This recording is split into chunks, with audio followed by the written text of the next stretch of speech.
welcome back to my channel. For those of you who are new here, my name's Elise and I'm currently in recovery from anorexia. So today, oh hi Pendle. Today I've decided to share something that I have been wanting to share for a long time now, because it's something that's been a huge issue for me, and I know it is for a lot of people out there as well. So I thought I would share my exercise addiction story and how I'm overcoming my exercise addiction and learning to build a healthy relationship with movement again. So it's completely, just know that it's completely okay if you don't have a problem with exercise. You can still have an eating disorder and not have a problem with exercise. You might not exercise at all, and that's 100% okay too. So, but this is just my story and my experience. Obviously, try not to compare yourself. I just wanted to share this in case, so people don't feel so alone. And maybe if you do struggle with exercise and movement, this will help you. Well, I hope it helps you. So I'm gonna do that, and I'll have my snack while we chat as well. But yeah, I think I should just start from the start. So I've had a problem with movement, with exercise for a very long time, since I was in my early teens.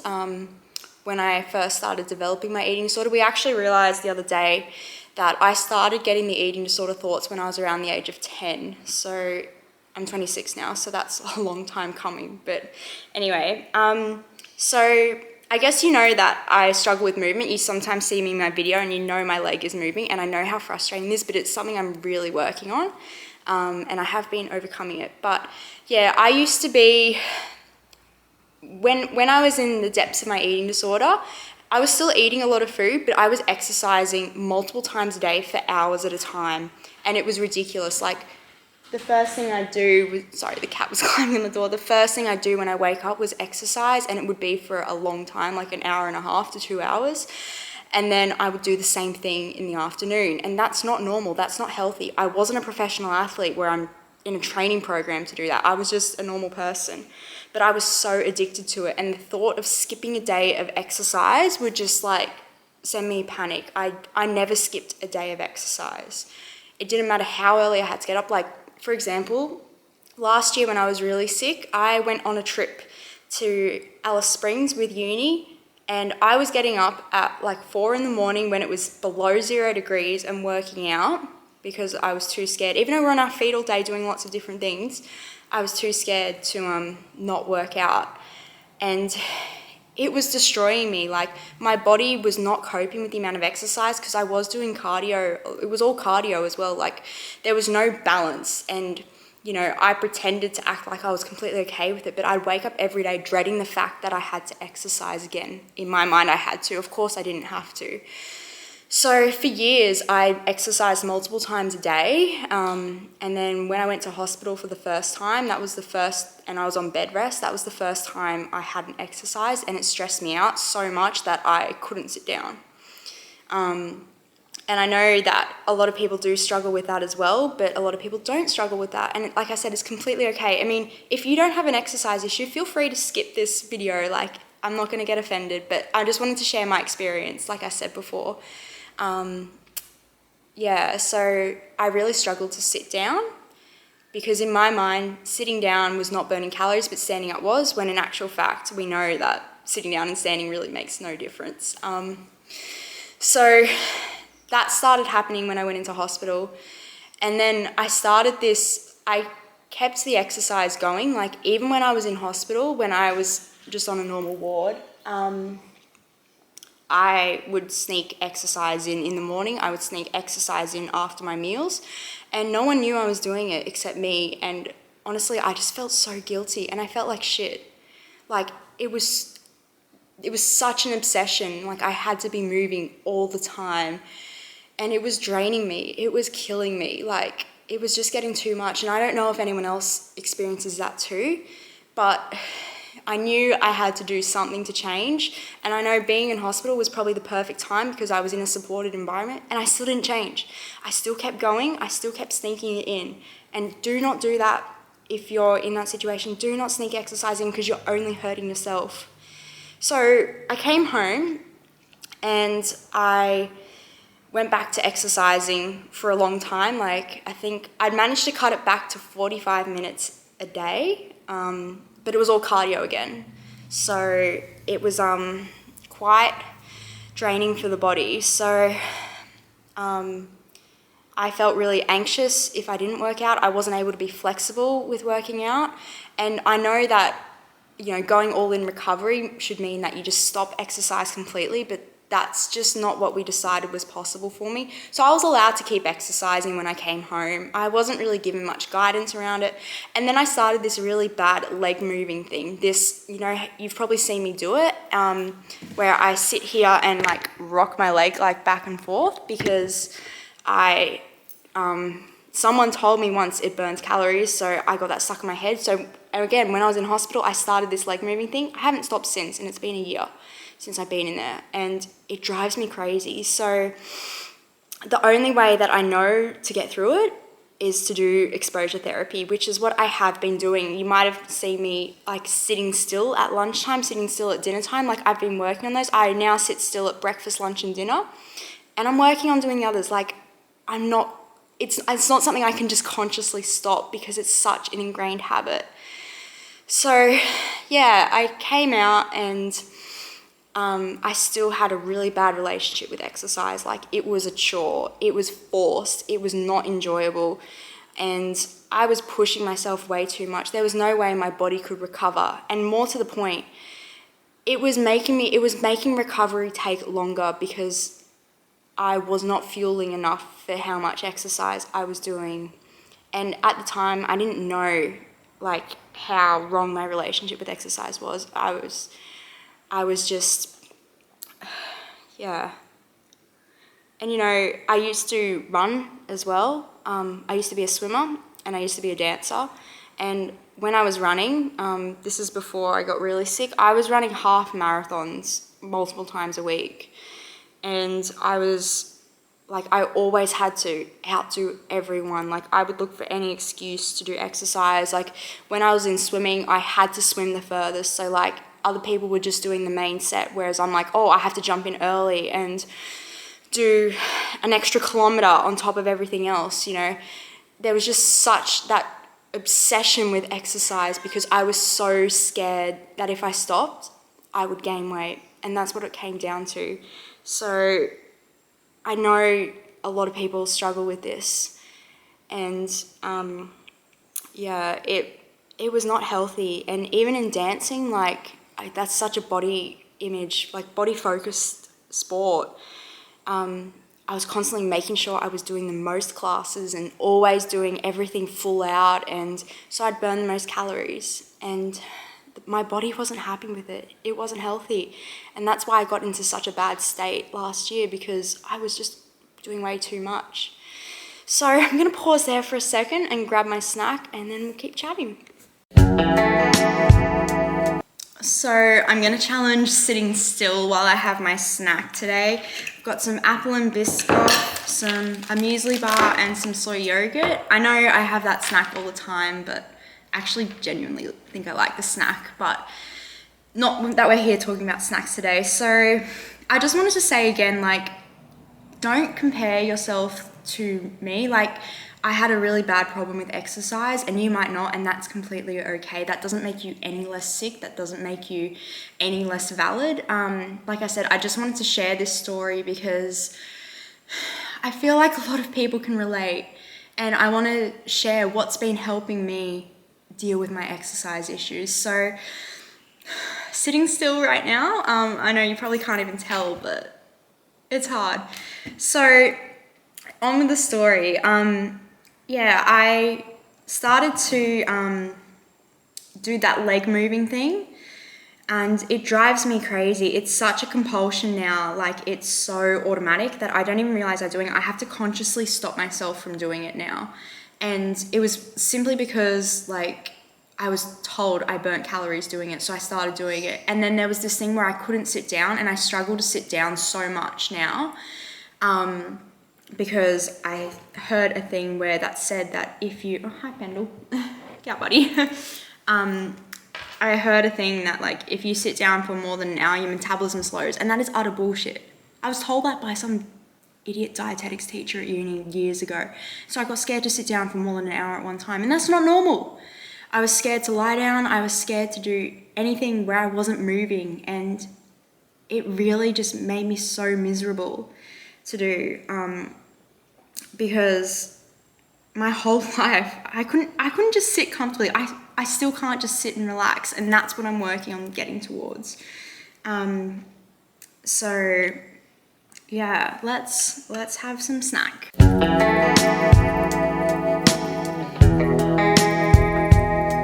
So yeah, I started this leg moving thing when I was in hospital, and it didn't matter what anyone told me. I just couldn't seem to stop. It became such a compulsion. And then I was diagnosed with ADHD as well, and so that's why I got so much energy, and I'm so like here, there, everywhere. So I was medicated for that, and I am now. But one of the ways they help manage ADHD was exercise, and so I would wake up in the morning and I'm like, I need to move my body. So taking away exercise was not really an option for me. I talked about my treatment team. Of course, it would be ideal if I could just stop completely, but the distress I feel when I don't work out was really bad. So my treatment team decided to work with me and work through this issue together. So it went from working out for an hour each morning to 45 minutes. And yes, it was cardio, but it was still an improvement. I wasn't working out multiple times a day. And then I was doing that for a long time, like a really long time. And my weight started going up, and I was saying, just blame the fact that I wasn't exercising enough anymore, even though that's what we wanted to happen. I was working against myself by exercising so much. And so I got to a point where I realized, like, this can't go on. This isn't living. Like, I want to be able to go places and not work out the next morning. Like, I want to be able to stay at a friend's place. I'm too scared. I was too scared to do that because, like, I wouldn't be able to work out the next day, and then God forbid I would skip a workout one day.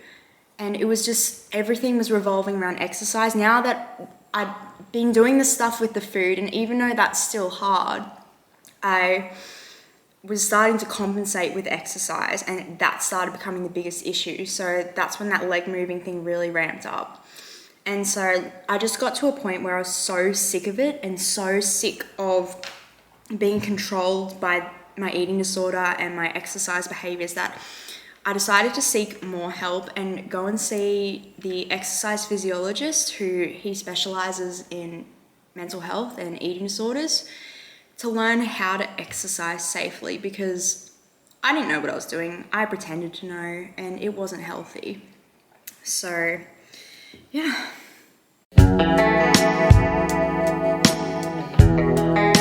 So I booked in to see the exercise physiologist, and I was shit scared because I knew he was going to change what I was doing. But also a part of me was the healthy part of me, not the eating disorder part. The healthy part of me was relieved, because I'm like, oh my God, finally, I can stop doing cardio. I can stop dreading my workouts. And, you know, like I said, I discussed with my treatment team, and the end goal is to be able to have a rest day. The end goal is to be able to have a day without exercise and be completely okay with it. And that's something I'm working towards. But I went and saw my exercise physiologist, and he already knew me because I actually saw him as an inpatient as well. And he knew that I had that really horrible tendency to cardio. And I'm like, I told him, like, I want to start running again. And he's like, no, running is a trigger for you. He said, you are not running again. And also, running is not good for you. Like, I've realized that over the years. It's so bad for your joints, and it is so mentally draining. Like, it is so frustrating running. I thought I loved it, but my eating disorder loved it. I didn't actually love it. So I went to my exercise physiologist, and he was like, okay, we're going to change the amount you're doing. So he said, you're going to do you can only have 3 days where you do cardio, because he said, like, medically I'm at a point where I'm allowed to exercise again, and that's a really big thing as well. Like, if you are medically unstable, you should not be exercising. I was not exercising when I was medically unstable because it's just too dangerous. So if you're looking at starting exercise again, or you want to get back into it, do consult your treatment team first, because you don't want to damage yourself. I'll be 1 second, someone's just gotten home. Sorry, Jesse just got home. Yeah, so he said to me that you're only going to do 3 days of cardio, because he cleared me to do that. And he said you're going to do 2 days Pilates and 2 days strength training. So, hey, Coco. For me, the strength training was super important to start doing, because firstly, I never did it, and that's not good. It's really good for your joints. It's really good for your bones. And my bones were brittle, like my bones were fragile because of the damage I'd done. And so I was like, okay. When he told me, Coco, come on. When he told me, I was like, I can't do that. Like, that's ridiculous. And again, that healthy part of me was like, yes, I want this to happen. Like, I want a break.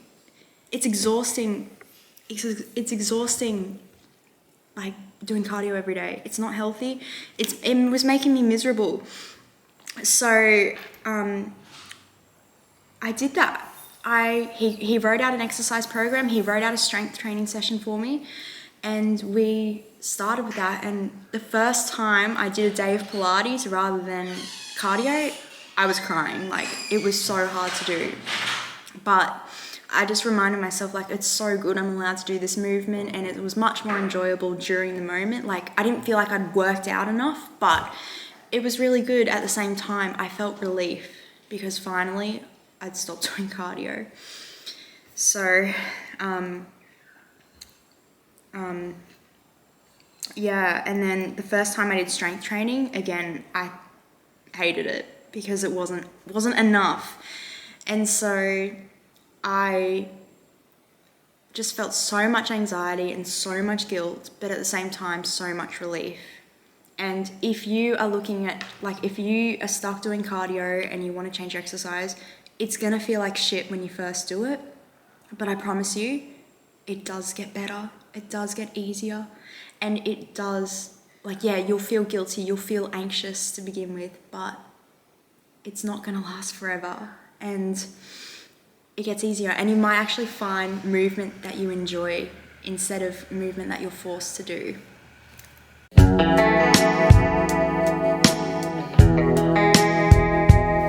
So I did Pilates, I did my strength training, and it's been a couple of weeks I've been doing that for. Like, this is all really recent, and I feel so much better for it. Like, I don't dread waking up in the morning anymore. I don't dread doing exercise anymore. I'm learning that my body deserves to have rest and deserves to be, worked in ways that aren't destroying it. So, like, the strength training is really good for your bones, and doing Pilates is really good for your muscle tone. And my exercise physiologist said I could do Pilates classes, and I went to my first class this morning and I absolutely loved it. It was a good workout, but it wasn't like draining, it wasn't jarring, it was really good. And I'm so grateful that I get to do that. And I'm learning that it's okay to not do cardio every day. Like, that's not a way to live. And so I am working towards having rest days. I'm working towards having days where I just get up in the morning and don't feel like doing anything. And it's hard because I know my weight is going to go up still. I'm still not at my set point yet. And I'm not going to sit here and pretend that I've got this exercise thing all figured out, because I don't. It's something I still struggle with, but it's something I'm also working on and working through. So if you're like me and you struggle with exercise, we can do this together. We can work through this together. And so I guess some of the things that have been helping me, so particularly with the leg movement thing for first up, is doing the exposure therapy. So I got the idea of Ro Mitchell with her exposure therapy, and I put stickers each time I successfully sit still. So the first one was to stop moving at a certain time of night, and then the second one was sit still during dinner. And so I did all the days of that, and now I can sit still during dinner because it's just that exposure, like challenge, repeat, until it becomes easier. And it does become easier. It's like with my, like doing Pilates, like I now love Pilates. It is so much fun and I feel good for doing it. I don't feel exhausted for doing it. I still feel like I've worked out. It's okay to do less. Your body wants to do less. Stop pushing it so hard because you're only damaging it. You know, if your whole life revolves around exercise and movement and food, then that's not really living. Like my life did for so long as well. And I'm slowly realizing that at the end of the day, like my body is going to sit where it wants to sit. It's going to feel how it wants to feel. And I owe it to my body to trust it. And you know, this is bad, but because I've been sick for so long, like I've still got some weight to gain and I am really hating that, but I'm also accepting of it. Because it's hard with your body changing, and exercise, like getting back into things like Pilates has been really good for me to rebuild that relationship with my body and learn how to exercise safely.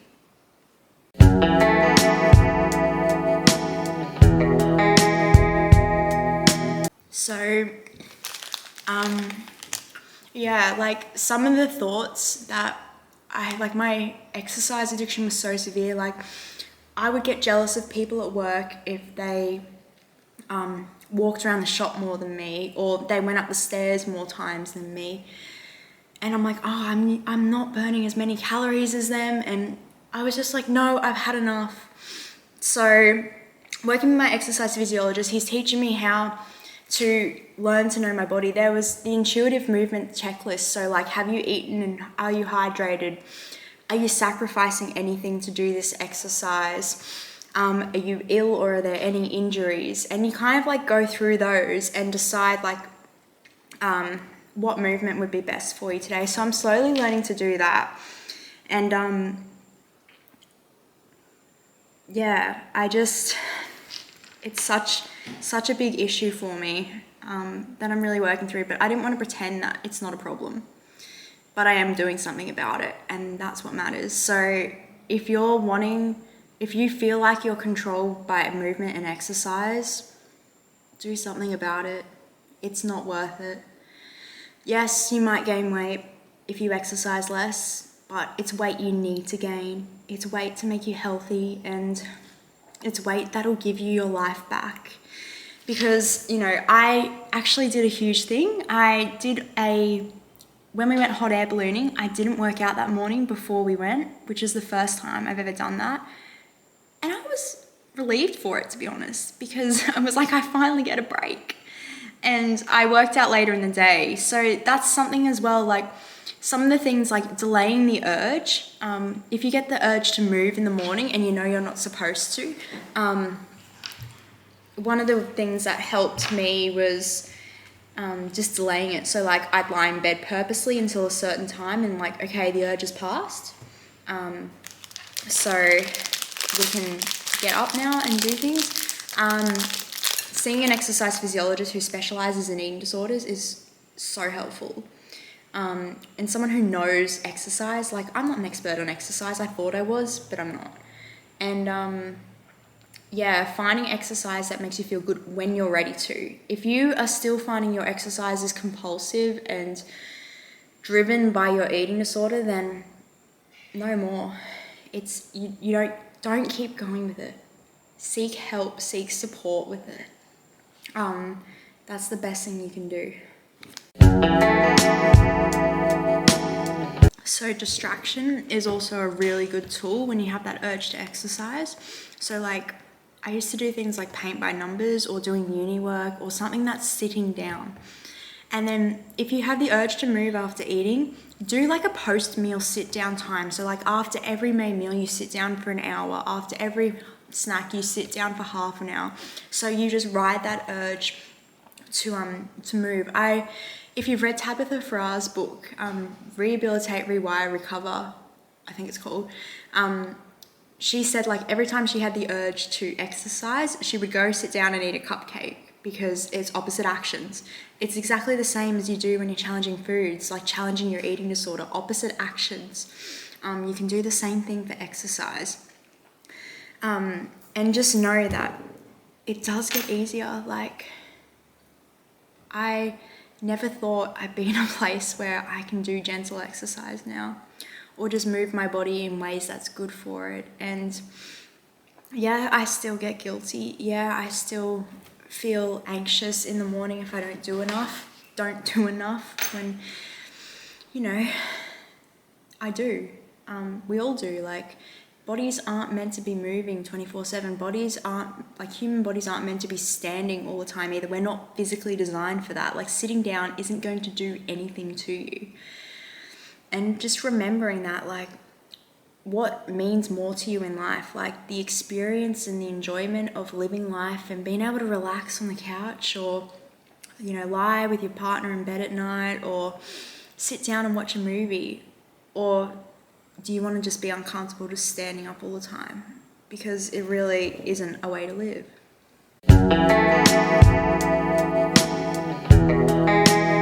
So, seeing an exercise physiologist, distraction, riding the urge, they're all really good things. And follow people who have good relationships with exercise and movement. Like, don't follow influencers who encourage you to do cardio every day, or that movement is the be all and end all. Like, fuck off. Like, I went through and unfollowed anyone who, like, made me feel guilty for not moving. And yeah, maybe do the same, because like I said, we're not built to keep moving 24/7. So I hope this is helping people, and I hope that it makes you feel less alone. And I didn't want to pretend I don't have a problem, but like I said, it's something I am working through and working on. And again, it is 100% okay if you don't have a problem with exercise as well, because that doesn't make your eating disorder any less severe.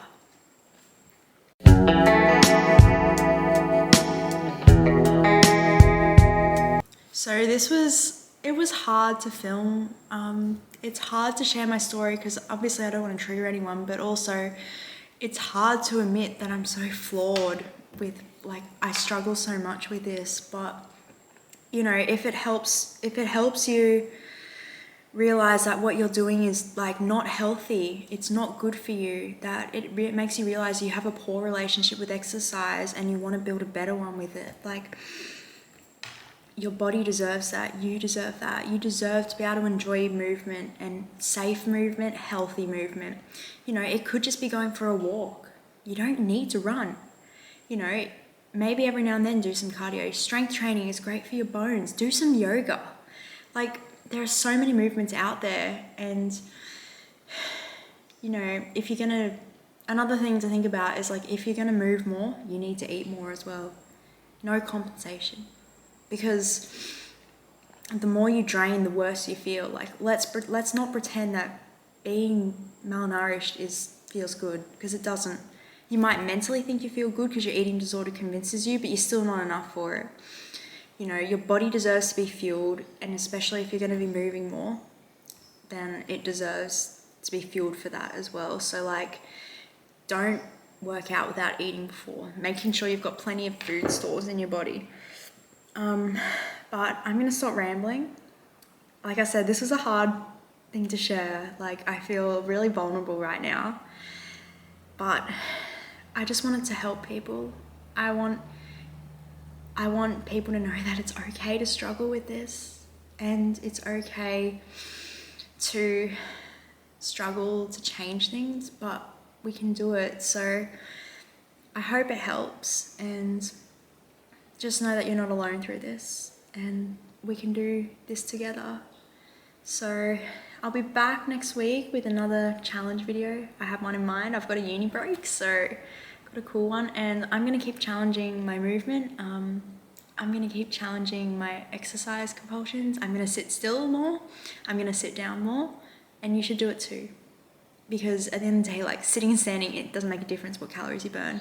And fuck the calories. Like, you were not put on this planet just to lose weight and exercise. There is so much more to life like that. Like, if you stop exercising for even 10, if you do even 10 minutes less of exercise, that's a huge win. Even 5 minutes, you know, just try and cut back and learn to like rebuild a healthy relationship with movement, because movement should be enjoyable like food. You know, we aren't designed to hate it, but it shouldn't destroy you either. So I'm gonna stop it there. Don't forget to like and subscribe, and I will see you in the next video.